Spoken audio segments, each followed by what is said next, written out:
Dadaune leader resistencia Sura Holimon Fuande, tambane durante Morris presija valoriza malu, mas que diferente idea e a política, mas be la bele fila kotuk malu, tomate maka visita malu ho aifunan holili.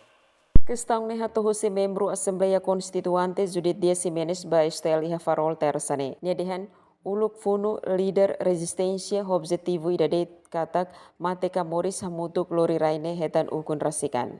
Ohin lorong raine hetan ukun rasikan husuna fatin hamutuk maske diferente idea labele fila kotuk bamalu. Irat ba kar ukon ideia nele os princípio ide ne atu fahe malu nai desvaloriza malu nai princípio atu bakar ukon ne ita mai ideologia oi mas ideologia ide ne los atu fahe ita fahe malu para ita ni povo mas ita terus na sociedade. Ni hateteng nudar cidadão, Timor-Wan precisa valoriza malu, ida nemak importante. Geração Patriota no Juventude Resistência, Jacob da Conceição Freitas, Sakunar hateten, fila faliba cada pessoal, liliu ba aman katiu sira nebe balung mateona no balung seihane.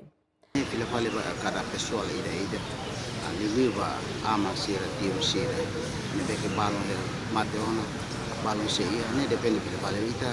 Ya raida ita upuan ida ita labelo obriga tenia karakter pessoal ba emaselo. Makanya ita larung dia larung etis. Vale ba medida que ninha pessoal insa ninha sentimento no da rumah e ao mesmo tempo ninha colega fumna ida. Mas Nudar Geração Patriota sente lakon emadiak ida hanesan aman rasik. Nunemos líder resistência Cornélio Gama Eliseti hateten nia maluk resistência dadang Morris Suraholi Mangfuandet. Balung Morris to ohin lorong, may be balung mate iha ilarang, lagoza ukungang idane. Emerenciana Pinto, STL News.